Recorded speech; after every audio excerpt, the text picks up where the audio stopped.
नमस्कार, मी सुवर्णा कांचन. आपण आहोत उरुळी कांचन येथे आणि विविध पक्षाचे पदाधिकारी या ठिकाणी उपस्थित आहेत. मुद्दा हा आहे की नगरपालिकेच्या अनुषंगाने जिल्हा परिषद आणि पंचायत समिती निवडणुका लांबणीवर पडल्या आणि इच्छुकांचं पाहिलं तर इच्छुक उमेदवार प्रचंड आवाढव्य खर्च करत आहेत. तर हा खर्च त्यांना पेलवणारा तो खरंच अजून 2 महिने पुढे खर्च पडेल का? आणि तसंच प्रत्येक जिल्हा परिषदसाठी इच्छुक उमेदवार आहेत त्यांची लढत हे स्वतःच्याच पक्षाबरोबर आहे. जिथे भाजप आणि राष्ट्रवादी काँग्रेस अजित पवार गट हे दोघंही केंद्र सरकार आणि राज्य सरकारमध्ये एकत्रित दिसतात.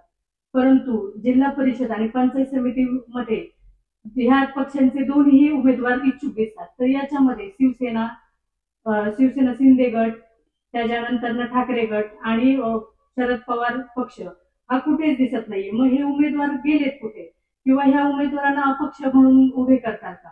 तर या संदर्भात विविध पदाधिकारी आलेले आहेत. तर आपल्या सर्वांचं स्वागत आहे. तर खूप इच्छुक उमेदवार आवाढव्य खर्च करतात. तर आपला मुद्दा हा आहे की प्रचंड खर्च होत आहे. तर हा खर्च आणि सामाजिक कार्य, तर यामध्ये सामाजिक कार्य न दाखवता केवळ खर्च करतात, देवदर्शन करतात. तर खरंच उमेदवार हे टिकून राहतील का आणि देवदर्शन लाभ घेतात ते भाविक, ते खरंच त्याच उमेदवारांना मतदान करतील का? तर या संदर्भात बोला तुम्ही रामदास. या ठिकाणी मी प्रथमतः लोकशाहीची थट्टा आहे. आता या ठिकाणी दंडांगडे उमेदवार जे वारेवाप खर्च करतात किंवा देवदर्शन करतात, या ठिकाणी लोकप्रतिनिधी म्हणून जिल्हा परिषदचे सदस्य किंवा पंचायत समिती सदस्य जे निवडून जाणार आहेत त्यांनी लोकांची विकासमुख कामं करणं या ठिकाणी अपेक्षित आहे. या ठिकाणी विकासाचं व्हिजन पाहिजे. त्याचप्रमाणे या ठिकाणी विकासाचं व्हिजन प्रमाणे सर्वसामान्यांना या ठिकाणी जे अपेक्षित आहे काम, म्हणजे गावातला विकास असेल, रस्ते असतील, पाणी पुरवठा असेल, गटर असतील किंवा सार्वजनिक सुविधा असतील, हे लोकांना अपेक्षित असताना देवदर्शन करणे किंवा धंदागंट्यांनी ह्या ट्रिप काढून लोकांना भुलभैया करणे हे सगळं झूट आहे. सर्वसामान्यांमध्ये या ठिकाणी काम करणारा कार्यकर्ता पाहिजे. या ठिकाणी कुठंच पक्ष कोणताच या ठिकाणी त्या कार्यकर्त्याची दखल घेतली जात नाही. या ठिकाणी फक्त एकच निकष लावला जातोय की पैशाचा, आणि या ठिकाणी सर्वसामान्य कार्यकर्ता किंवा पक्षाची निष्ठा असणाऱ्या कार्यकर्त्याचे या ठिकाणी फार मोठी गोची झालेली आहे आणि ती भविष्याच्या दृष्टीने मारक आहे. या ठिकाणी मी सांगू इच्छितो की जिल्हा परिषद सदस्य असेल किंवा पंचायत समिती सदस्य असेल, या ठिकाणी जनतेचा लोकप्रतिनिधी सेवक म्हणून त्या ठिकाणी काम करणं अपेक्षित आहे. पण या त्या ठिकाणी तो निवडून गेल्यानंतर तो जनतेचा सेवक नसून तो मालक बनतो, हीच मोठी शोकांतिका आहे. या ठिकाणी ग्राम लेवलला या ठिकाणी ग्रामपंचायत असेल, तलाठी ऑफिस असेल, सार्वजनिक आरोग्याचे आरोग्य केंद्र असेल, पोलीस स्टेशन असेल, एमएससी बोर्ड असेल, या ठिकाणी सर्वसामान्यांच्या छोटे छोटे अडचणी असतात आणि त्या ठिकाणी छोट्या छोट्या प्रॉब्लेमसाठी भ्रष्टाचार मोठा त्या ठिकाणी केला जातो, लोकांना वेठीस धरलं जातं. या ठिकाणी त्या ह्याच्यावर या लोकप्रतिनिधींनी काम करणं आमची अपेक्षा आहे. आणि जनतेला वेळ देणं आणि काम करणं हे फार महत्वाचं असताना या ठिकाणी एकच निकष फक्त पैशाचा लावून या ठिकाणी जनतेला एक वेगळ्या पद्धतीने नेण्याचं काम या ठिकाणी या निवडणुका करतात आणि हे चुकीची भूमिका आहे असं मला वाटतं. आणि भविष्यात हे जर असंच चालू राहिलं तर भारतातच नव्हे देशात म्हणजे सगळीकडे फार मोठा उद्रेक होण्याची शक्यता आहे आणि सर्वसामान्य जो कार्यकर्ता आहे, बेरोजगार आहे, हा खरोखरच उद्रेक केल्या बेकार या ठिकाणी राहणार नाही अशी या ठिकाणी मी अपेक्षा व्यक्त करतो.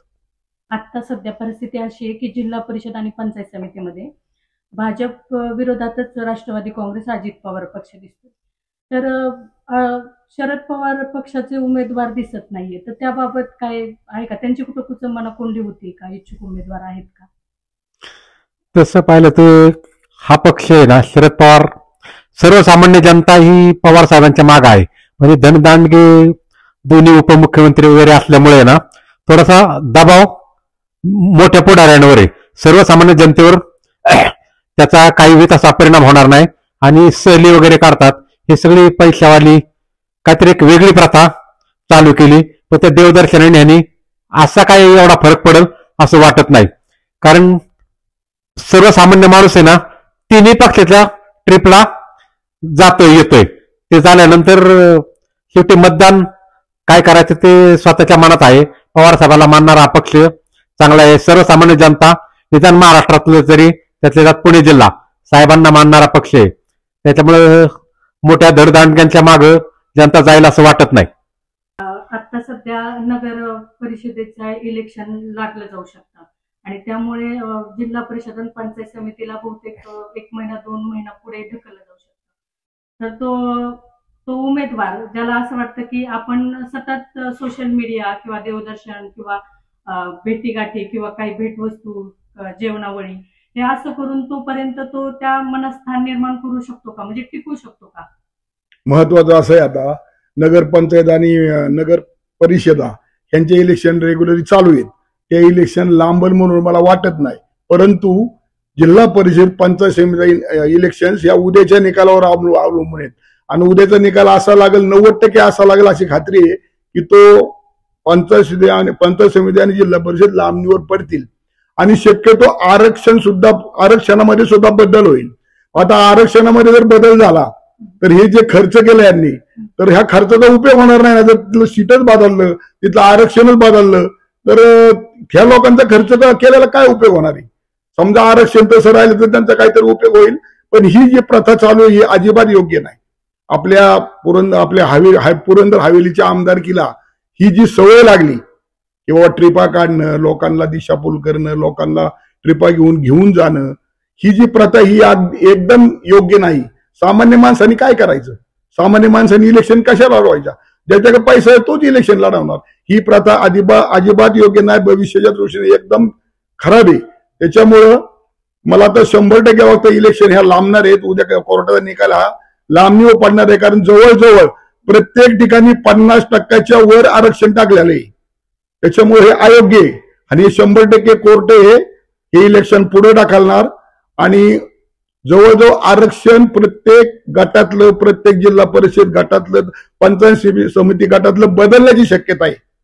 आणि हे जर बदललं तर ह्या लोकांनी जो खर्च केलाय तो अनाठाई जाईल ना.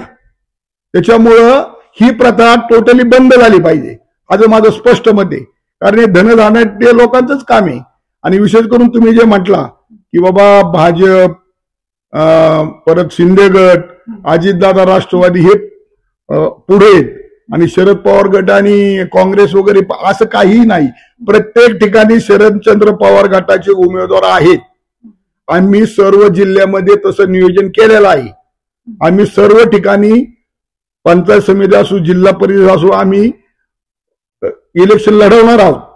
असं काही नाही की बाबा आमच्याकडे उमेदवार नाही, आम्हाला सगळीकडे उमेदवार आहेत आमचे आणि ते नियोजन केलेलं आहे. महाविकास आघाडी ही तत्पर आहे. महायुतीमध्ये जसं त्यांच्यात स्पर्धा चालू आहे की बाबा अजितदादांच्या विरुद्ध भाजपचा उमेदवार. आता बऱ्याच ठिकाणी आपण नगरपंचायतला, नगर परिषदेला पाहतो की अजितदादांच्या गटाच्या विरोधात भाजपचे उमेदवार उभे आहेत. तर हे योग्य नाही ना. हे महायुतीचा धर्म पाळीतच नाहीत ना. तसं आमच्या महाविकास आघाडीत अजिबात होणार नाही. सगळे बरोबर राहणार आणि सगळीकडे सीटं मिळणार. आम्ही प्रत्येक ठिकाणी सीटं टाकणार आहोत. आमची सगळी सीटं तयार आहेत, आमची सगळी यंत्रणा तयार आहे राज्यामध्ये. परवा आमची मीटिंग झाली मुंबईला, तिथं बी असंच ठरलं. पवार साहेब होते, सुप्रियाताई होत्या, अमोलजी कोल्हे होते, आम्ही सर्व होतो, सर्व पदाधिकारी. आम्ही सगळ्यांचं ठरलं की प्रत्येक ठिकाणी आपण उमेदवार टाकायचा आणि व्यवस्थित नियोजन करायचं आणि महाविकास आघाडीला बरोबर घेऊन करायचं. सगळ्यांना बरोबर घेऊन नियोजन करायचं. असं नाही की बाबा लोक म्हणतात यांचं काहीच दिसत नाही, यांची उमेदवारी. आमची सगळी तयारी आहे. फक्त हे पुढची धनदाढ्य असल्यामुळं जरा ते पुढे ते जरा दिसून येतात, हाच फरक आहे.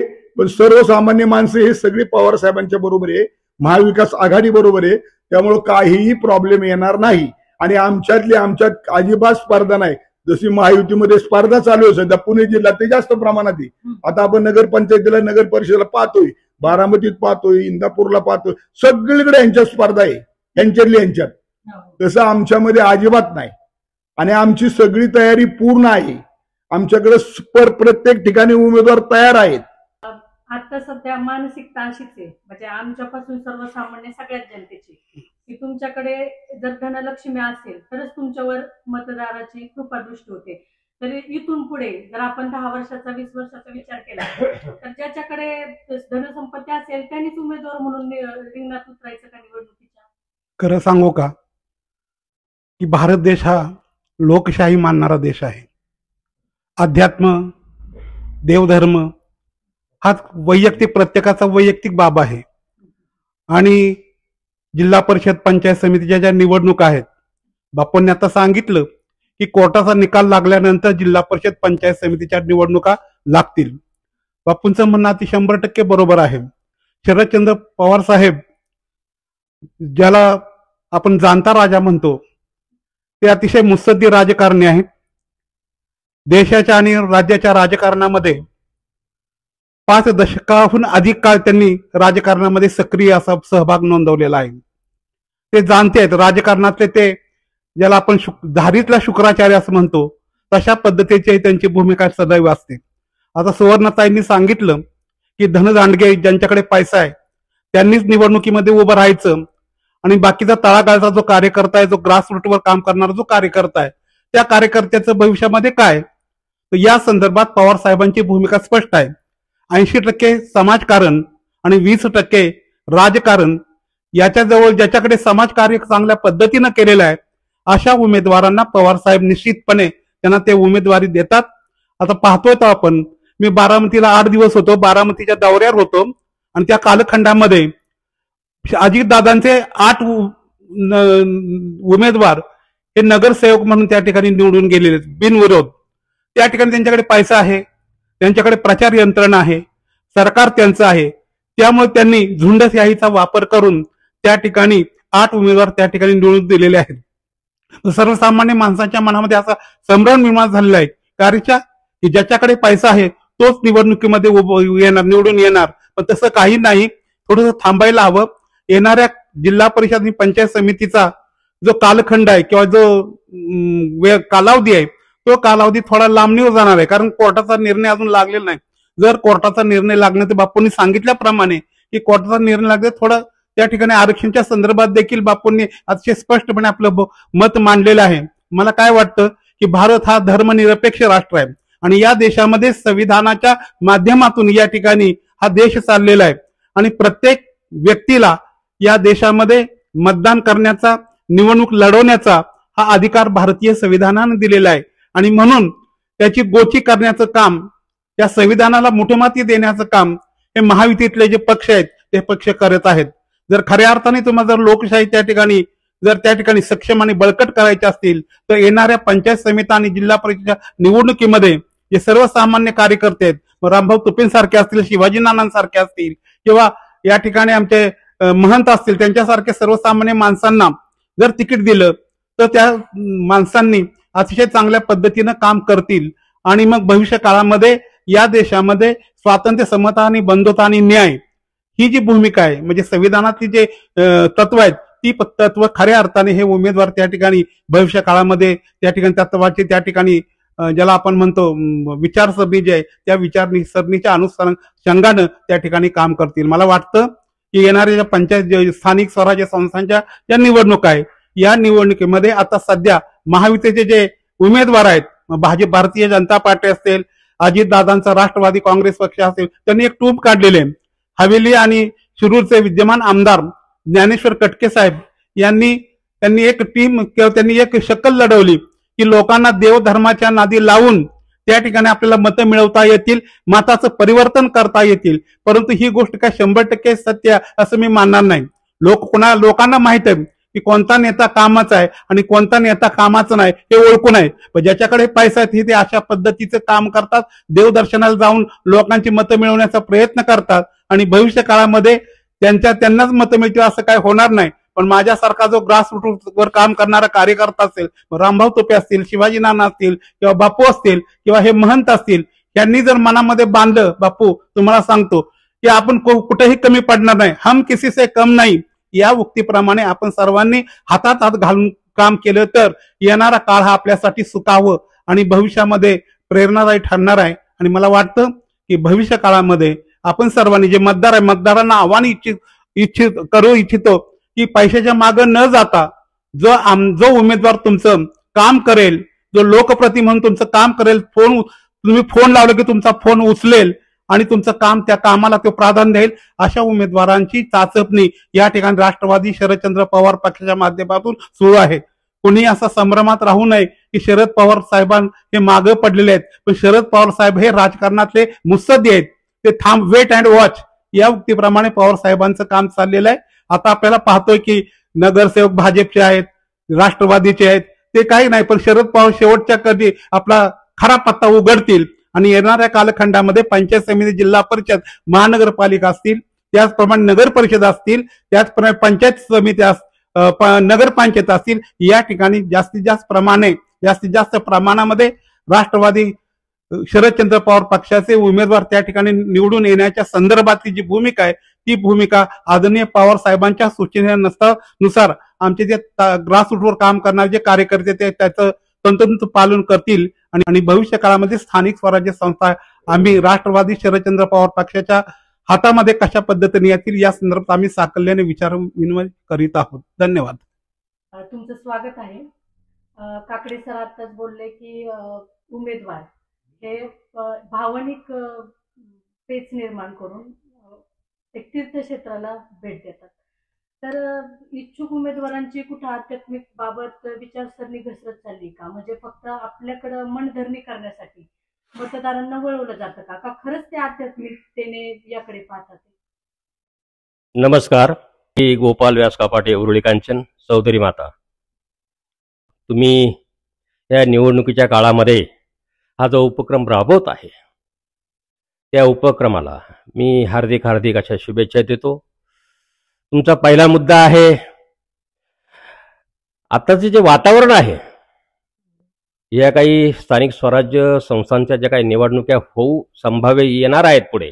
आता बापूंनी सांगितलं कदाचित कोर्टामध्ये पुढे ढकलू शकतात, असं बापूंनी स्पष्टपणे, आणि मीडियावाले सुद्धा आणि बातम्या सुद्धा तशाच येऊ राहिल्या. कदाचित कोर्टाने जर निकाल दिला तर कदाचित पुढे जाऊ शकतात त्या. मग मधला यांनी जो खर्च सकाळी जेवण केलं तर संध्याकाळी आपल्याला आठवत नाही सकाळी काय जेवण केलं ते. मग 2-3 महिन्याने जर निवडणुका लागल्या तर आपल्याला कोणत्या नेत्यांनी कुठे नेलं होतं हे काय लक्षात राहणार? कारण मनुष्य प्राणी असा आहे का 22 मिनिटानंतर त्याच्या लक्षात राहत नाही, 22 सेकंदानंतर. तुम्ही वाचा पेपर, 22 सेकंदानंतर लक्षात राहत नाही. हा नियम आहे मानसशास्त्राचा, या इंद्रियाचा. आता म्हणून श्रीमद भगवद्गीतेमध्ये सुरुवातीचा शब्द आहे धर्म आणि शेवटचा शब्द आहे 700व्या श्लोकातला शेवटचा शब्द आहे मम. धर्म आणि मम, धर्म माझा आणि मी धर्माचा. म्हणून यतो धर्मस्ततो जय, तुमचा दुसरा प्रश्न होता. अनेकांनी त्याच्यावर छान असं भाष्य केलेलं आहे. मग आमचे बापू असतील, नाना असतील, आमचे हे बापू असतील आणि सर असतील, यांनी सुंदर असं त्याच्यावर विचारमंथन केलेलं आहे का पक्षामध्येच एकमेकाच्या विरुद्ध उभे राहणे, युतीचा धर्म ज्याला म्हणतात ना. म्हणून मी तुम्हाला श्रीमद भगवद्गीतेचा न्याय का दिला, प्रमाण का दिला, येतो धर्मच तत्व जय. पांडव 5च होते आणि ते हजारो लाख होते, पण पांडव 5 असताना त्यांच्या पाठीमागे एकच होता, धर्म म्हणजे श्रीकृष्ण महाराज. म्हणून युतीचा धर्म प्रत्येक आघाडीमध्ये किंवा युतीमध्ये त्या पक्षाने पाळणं गरजेचं आहे. म्हणून एकमेकाच्या विरोधात आता अजित पवार गट, त्यांचा उमेदवार किंवा आमचा शिंदे पक्ष, एकनाथजी शिंदे साहेब यांचा पक्ष जो आहे शिवसेना, आमच्यातला उमेदवार किंवा देवेंद्र फडणवीस जे आहे भाजप किंवा इतर घटक पक्ष आहेत, ती आमची जी युती आहे त्यांनी एकमेकाच्या विरोधात लढणं किंवा उमेदवारी जाहीर करणं किंवा एकमेकाच्या विरोधात उभं राहणं हे अतिशय चुकीचं आहे. आणि असं मला वाटतं, असं धर्म सांगतोय. म्हणून युतीचा धर्म जर पाळला तर खऱ्या अर्थाने 5 पांडवांच्या पाठीमागे श्रीकृष्ण महाराज जसे उभे राहिले आणि शेवटी जय त्यांचाच झाला, तसा जय सुद्धा युतीचा धर्म पाळणाऱ्यांचाच होईल. किंवा जे काही आघाडी आहे, समजा आमच्या पवार साहेबांची आघाडी आहे, आता बापूंनी सांगितलं आमच्या आघाडीमध्ये असा कुठलाही आतापर्यंत प्रकार नाहीये. आमच्याच आघाडीतले जे काही घटक पक्ष असतील किंवा इतर काही आघाडीतले पक्ष असतील, एकमेकाच्या विरोधात आम्ही उमेदवार देणार नाही आणि दिलाही नाही. तशी आमची यंत्रणा आमची सदृढ आहे. म्हणून मी आवाहन करतो, येणाऱ्या संभाव्य कदाचित तारीख जर पुढे ढकलली त्याला नाविलाज, कारण ते न्यायालय, लोकशाही, आमच्या सरांनी जर सांगितलं आपण लोकशाहीशी निगडीत असणारे नागरिक आहोत, भारत माझा देश आहे, आपण प्रार्थना करतो, प्रतिज्ञा करतो, याचं कारण असं आहे का हे संविधान आम्हाला सांगतंय. तर म्हणून संभाव्य जरी लेट झाल्या तरी जनता वेडी नाही. जनता कशी आहे? जनता खूप हुशार झालेली आहे आता. ज्याचं घेतील त्यालाच उलटा नमस्कार करतील. पहिला असा केला होता, आता असा करतील. अलग लक्षात. धर्म आणि जय, युतीचा धर्म पाळणं हे प्रत्येक नागरिकाचं, प्रत्येक उमेदवाराचं, प्रत्येक पदाधिकाऱ्याचं, प्रत्येकाचं पक्ष नेत्याचं हे प्रत्येकाची जबाबदारी आहे. आणि मला असं वाटतं त्यांनी जो युतीचा धर्म पाळावा आणि आपल्या आपल्या पक्षातले उमेदवार त्यांनी खऱ्या अर्थाने त्यांना तिकीट देऊन आणि सक्षम उमेदवार द्यावे. मी नेहमी म्हणत असतो, आता कालच एकनाथ शिंदे साहेब आमचे शिवसेना पक्षाचे आमचे प्रमुख नेते, काल फुरसुंगी नाक्यावर आमचं स्वागत माझ्या हस्तेच झालं. योगायोगाने तो दुग्ध शर्करा योग म्हणावा लागेल. त्यावेळेला त्यांनी मला सांगितलं, दादा म्हणलं ओके चाललेलं आहे. म्हणून ओके म्हणावं लागतं आम्हाला. परंतु ह्या ज्या युतीच्या अंतर्गत बाबी आहे या प्रत्येकाने याच्यावर आत्मचिंतन करावं आणि त्या आपल्या आपल्यातच त्याचं निरसन करून आणि आपण त्या मिटवाव्यात आणि जगाला, जनतेला बोट दाखवायला नाही का त्यांच्या अंतःकरणामध्ये अशी इच्छा नाही झाली का ह्या युतीमध्ये एकमेकांच्याच विरोधात उभे राहिले. नाही, प्रत्येक युतीमध्ये, प्रत्येक आघाडीमध्ये प्रत्येक जण आपला धर्म पाळण्याचा प्रयत्न करतोय आणि येतो धर्म तो जय. अशा प्रकारचं मी सगळ्यांना भावनिक आवाहन करतो आणि अध्यात्माशी निगडीत असल्यामुळे म्हणून मी श्रीमद भगवद्गीतेचं प्रमाण या ठिकाणी दिलं. म्हणून प्रत्येकाने आपापला युतीचा धर्म पाळावा आणि आपापले संभाव्य उमेदवार असतील ते सक्षम, एज्युकेटेड आणि अतिशय हुशार. आणि जसं बापूंनी सांगितलं किंवा सरांनी सांगितलं, सर्वसामान्य माणसाला याच्यामध्ये वाव आहे का? एज्युकेटेड लोक आहेत. मी मागे मीटिंग मध्ये बोललो पुण्यामध्ये प्रेस कॉन्फरन्स मध्ये, मला असं म्हणायचं आहे का सर्वसामान्य त्याच्याकडे पैसा नाही, अडका नाही, कोणी नाही, परंतु त्याला जर इच्छा असेल, त्याला जर खरोखर जनतेची सेवा करण्याची इच्छा असेल, त्याने निश्चितपणे उभे राहावं. धनदानक्याकडे बघू नये, आपल्या धर्माकडे बघावं आणि आपल्या सेवेकडे बघावं. सेवा हीच खरी ईश्वर सेवा, जनतेची सेवा हीच खरी ईश्वर सेवा.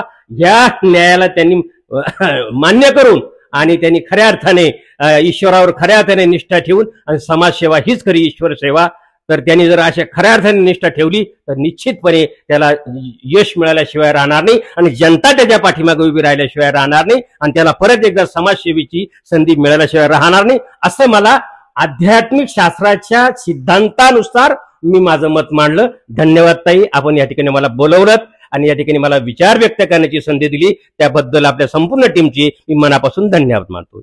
नमस्कार.